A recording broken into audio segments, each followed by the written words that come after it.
In the summer of 2004, a Holbrook teenager by the name of Sean Joyce unfortunately passed away from Eastern equine encephalitis, otherwise known as Triple E. What happened to Sean was he was bitten by a mosquito.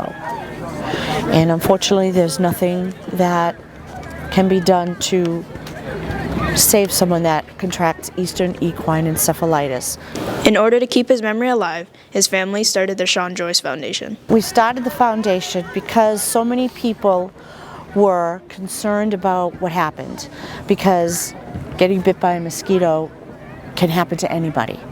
And to have that type of tragedy happen, we felt that we had to make a positive out of a tragedy. Exactly. Ms. Gallagher and Mr. B both had the honor of teaching Sean before his passing. Sean Joyce was a student in my 7th grade writing class, my first year teaching here in Holbrook.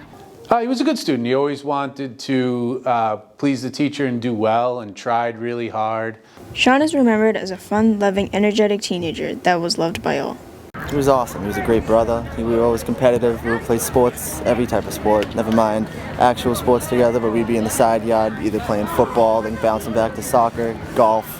Lots of basketball. Or just beat each other up. One other way. He was a brother. There was nothing different. Sean was a very fun-loving student. He liked to have a lot of fun in class, and he always used to sing the McDonald's jingle when he would walk into my classroom.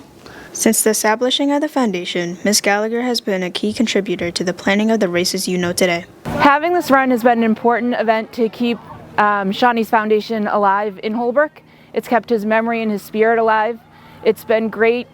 Teachers such as Mr. B and myself had Sean in class our first year teaching, and to have the students that we have today in class 20 years later know Sean's name and know his legacy has been a really important aspect of the 5K in keeping the foundation going in Holbrook.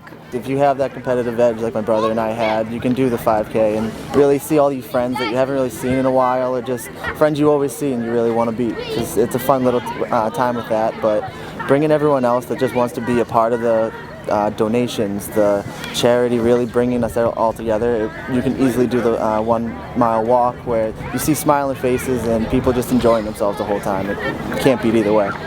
The race is really important to me because Sam and I were actually the first recipients of the Sean Joyce Scholarship.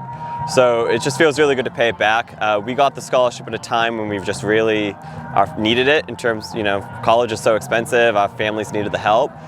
So being able to help be a part of this race and help raise money for the scholarship program, it just means the world to me.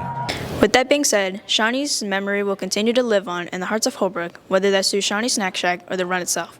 Be sure to show your support at their upcoming races in the near future. I'm Amy Yip, reporting for Code Blue News. Back to you in the studio.